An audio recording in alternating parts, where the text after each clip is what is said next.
তো প্রথম কথা হচ্ছে বিশ্ববিদ্যালয় যখন খোলা হবে তখন প্রসঙ্গ আসবে ক্লাস পরীক্ষার সার্বিক বিষয়গুলো। আর একজন সন্ত্রাসী উপাচার্যের সাথে শিক্ষকরা কখনো বসতে পারে না। তো আজকে যখন একটা প্রসেস চলমান, সেই প্রসেসের মাঝখানে উনি জাস্ট একটা মানে চিঠি দিয়ে মানে জিনিসটাকে প্রহসনের জায়গায় আসেন। বিশ্ববিদ্যালয় খুলতে গেলে তো সিন্ডিকেট ডাকতে হবে। উনি এখন ওনার হাতে আর নাই যে বিশ্ববিদ্যালয় উনি চাইলেই খুলে দিতে পারবেন না, বা আমি সুপারিশ করলাম, সুপারিশ করার কারণেই বিশ্ববিদ্যালয় খুলে দিতে পারবেন না, এটা সিন্ডিকেটে নিতে হবে। যে ওনার সাথে মাননীয় উপাচার্যের সাথে আলোচনা করার সেই ওনার সাথে বসে আলোচনা করার পরিবেশটা নাই, কারণ উনি অতীতেই এই পরিবেশটা নষ্ট করে ফেলেছেন।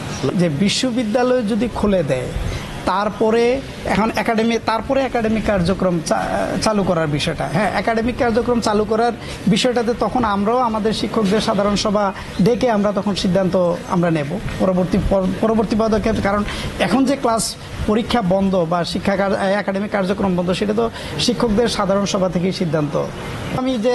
আমি এখন ঘোষণা দিয়ে দিলাম যে কালকে থেকে ক্লাস পরীক্ষা সব চলবে, সেটা তো হবে না, কারণ সাধারণ সভা থেকে তো সবাই শিক্ষকরা তো আমাদেরকে ম্যান্ডেট দিয়ে পাঠাইছে। আমরা যারা দুই পক্ষই, প্রশাসন এবং শিক্ষক সমিতি, দুই পক্ষ যেন দায়িত্বশীল ভূমিকা পালন করি। এবং সাথে সাথেই আমি কিন্তু চিঠি দিয়ে দিয়েছি যে আসেন আমরা আলোচনা করি। আলোচনা কিন্তু সব সমস্যার সমাধান হয়ে যায়।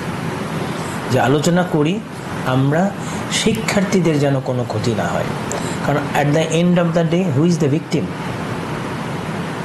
আমি আমার বেতন পাচ্ছি, আপনারা সবাই আমার এখানে যারা কর্মকর্তা, শিক্ষক সবাই বেতন পাচ্ছে, সাফার করছে কেউ?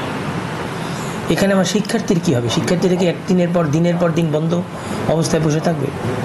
আমি তো কখনোই বিশ্ববিদ্যালয় বন্ধ থাকুক এটা চাই নাই।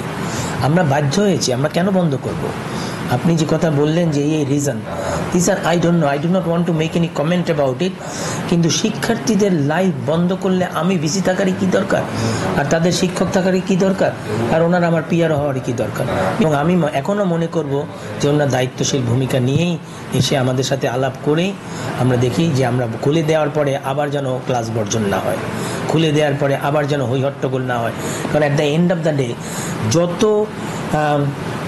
Unstable kind of conditions university prevail করবে, অত আপনার স্টুডেন্টরা সাফার করবে, তাই না? স্টুডেন্টরা কেন সাফার করবে?